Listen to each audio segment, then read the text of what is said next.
Alors en effet, ça a été dans le cadre du dialogue social, auquel bien entendu on est très attaché. Ça a été un choix, une décision qu'on a pris en commun. Alors il est vrai que sur de la prévoyance, c'est un sujet qui a nécessité du dialogue, qui a nécessité de prendre aussi un certain nombre d'exemples, d'être assez pédagogique dans l'approche pour montrer tout l'intérêt que ça pouvait avoir. Dans un second temps, à partir du moment où on a fait ce choix d'avancer dans ce projet, on a souhaité, le cadrer dans le temps et faire en sorte qu'il soit constamment partagé dans le cadre du dialogue social. C'est un point important avec toute la transparence nécessaire. Et donc tout le monde s'est impliqué dans le projet, que ça soit en effet nous au niveau de la direction générale et les élus, mais nos correspondants, nos interlocuteurs syndicaux.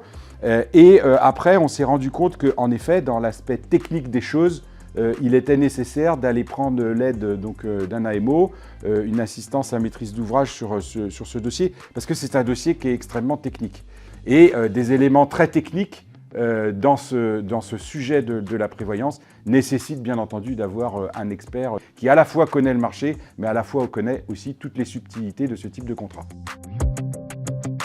C'est vrai que la volonté de la collectivité de prendre en charge à 100%, et non 50% par exemple comme la loi le prévoit, c'est bien entendu un élément majeur qui fait qu'on a un taux d'adhésion qui est très important. Quand on recrute un agent, il y a une multitude d'éléments qui vont faire que, mais on parle souvent de package salarial, d'enveloppe en fin de compte, qui est lié à une embauche. Et c'est vrai qu'il y a à la fois la rémunération, mais il y a aussi tout ce qu'il peut y avoir autour. Et aujourd'hui, en cette période d'inflation et où on voit que ce sujet de pouvoir d'achat est extrêmement présent, il est vrai que le fait de pouvoir rentrer à la ville de Saint-Malo et de savoir qu'on a son contrat de prévoyance qui est pris en charge, c'est un véritable avantage.